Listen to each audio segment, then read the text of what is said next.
छोटे से गांव महावल विगहा में तुलसी नाम की एक गरीब लड़की रहती थी।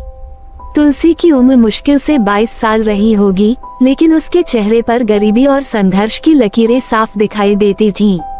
पिता का देहांत बचपन में ही हो गया था और माँ खेतों में मजदूरी करके किसी तरह घर चलाती थी। तुलसी भी मजदूरी करके माँ की मदद करती। गांव में साल का सबसे बड़ा पर्व था कर्मा पूजा। ये सिर्फ पूजा नहीं, बल्कि गांव वालों के लिए खुशहाली और एकता का प्रतीक था।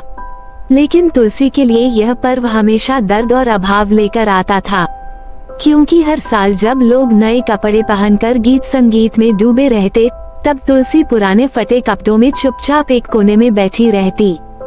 इस बार भी गांव में कर्मा पूजा की तैयारी जोरों से हो रही थी। बच्चे बाजा बजा रहे थे, औरतें गीत गा रही थीं और चौपाल में कर्मा वृक्ष लाने की योजना बन रही थी। लेकिन तुलसी की आंखों में उदासी थी। तुलसी का सपना और असमर्थता। तुलसी की माँ ने उससे कही, बेटी, इस बार कर्मा पूजा में तुम भी हिस्सा लेना। तुलसी ने हल्की मुस्कान दी। माँ, पूजा में कैसे जाए? नए कपड़े तो है नहीं, चढ़ावा चढ़ाने के लिए अनाज भी नहीं है। माँ ने आंसू पोंछते हुए कहा, बेटी, कर्मा पूजा में कर्मा देवता मन की सच्चाई देखते हैं, कपड़े नहीं। तुलसी माँ की बात सुनकर चुप हो गया, लेकिन दिल में कसक थी। वह चाहती थी कि इस बार वह भी सबके साथ कर्मा पूजा करे, नाचे, गाए और कर्मा देवता से अपनी गरीबी दूर करने की प्रार्थना करे। कर्मा पूजा के दिन सुबह में गांवों के लड़की जंगल में झुर लाने के लिए जा रहे थे। तुलसी भी उनके साथ जाने लगी। जंगल का रास्ता लंबा था, लेकिन सब आपस में बात करते जा रहे थे। तुलसी ने देखी कि सबके पास रंगीन कपड़े पहने हुए थे, उसके पास सिर्फ पुरानी कपड़े और दुपट्टा थी। जंगल पहुंचकर उन्होंने झुर खोजकर कबारा और लेके गांव लौटे थे। शाम होते ही गांव में पूजा की तैयारी शुरू हो गई, लेकिन तुलसी सोच रही थी, सब लोग पूजा में अर्पण चढ़ाएंगे, मैं क्या चढ़ाऊंगी? तुलसी का संघर्ष और मन की पीड़ा। रात होते ही झुर के चारों ओर दिए जलाए गए। सब लोग गीत गा रहे थे। गांव में बड़ा उत्सव था। ढोल, मृदंग, मंजीरे की आवाज चारों ओर गूंज रही थी। महिलाएं नई साड़ियां पहनकर आई थीं, लड़के लड़कियां रंगीन कपड़ों में नाच रहे थे। लेकिन तुलसी एक कोने में खड़ा सब देख रही थी, उसकी आंखों में आंसू थे। उसी समय उसकी माँ आई और बोली, बेटी, क्यों उदास हो? कर्मा पूजा का मतलब है अपने कर्म पर विश्वास। अगर तेरे पास अर्पण नहीं है तो क्या हुआ, तू अपना सच्चा मन चढ़ा दो। तुलसी ने माँ की बात सुनी और मन ही मन निश्चय किया कि चाहे उसके पास कुछ न हो, वह पूजा करेगा। पूजा का आरंभ और तुलसी की भक्ति। पुजारी ने पूजा शुरू की। सब लोग दूध, दही, चावल, फल और पैसा चढ़ा रहे थे।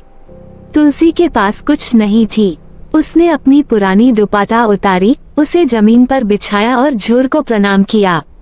फिर उसने मिट्टी उठाकर अपने सिर पर रखी और बोली, हे कर्मा देवता, मेरे पास देने के लिए कुछ नहीं है, बस ये मिट्टी है जो हमारी धरती माँ है।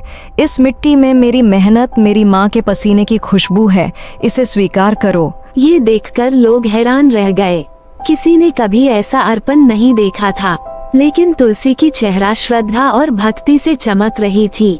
कर्मा देवता की कृपा और चमत्कार। पूजा के बाद सब लोग गीत और नृत्य में मग्न हो गए। लेकिन अचानक तेज हवा चलने लगे। सबने इसे शुभ संकेत माना। पुजारी ने कहा, कर्मा देवता आज बहुत प्रसन्न है, किसी का मन बहुत सच्चा था। तुलसी की माँ ने मन ही मन कर्मा देवता को धन्यवाद दिया। अगले ही दिन गांव में खबर आई कि सरकार अस्पताल में काम के लिए एक नई योजना शुरू की है, जिसमें अच्छे मेहनतकश लड़कियों की स्थायी नौकरी मिलेगी। तुलसी की नाम सबसे पहले सूची में थी। तुलसी ने ये खबर सुनी तो उसकी आंखों में खुशी के आंसू आ गए। उसने अपने मन में ही प्रणाम किया और कहा, धन्यवाद कर्मा देवता, आपने मेरे मन की सच्चाई देखी। तुलसी की बदलाव और संदेश। नौकरी मिलने के बाद तुलसी ने अपनी माँ के लिए नया घर बनाई। अगले साल जब कर्मा पूजा आई तो उसने पूरे गांव के बच्चों के लिए नए कपड़े और मिठाई बांटी। पूजा के दिन उसने सबको एक बात कही। बहनों, कर्मा पूजा सिर्फ रस्म नहीं है, यह हमें सिखाती है कि अच्छे कर्म, सच्चा मन और मेहनत सबसे बड़ा अर्पण है। अगर दिल साफ है तो कर्मा देवता जरूर कृपा करते हैं। गांव के बुजुर्ग बोले। सही कही बेटी, कर्मा पूजा हमें सिखाती है कि सुख समृद्धि का रास्ता अच्छे कर्मों से ही खुलती है। उस दिन से तुलसी गांव के बच्चों को पढ़ाने लगी ताकि कोई भी गरीब शिक्षा से वंचित न रहे। उसका जीवन सबके लिए प्रेरणा बन गया।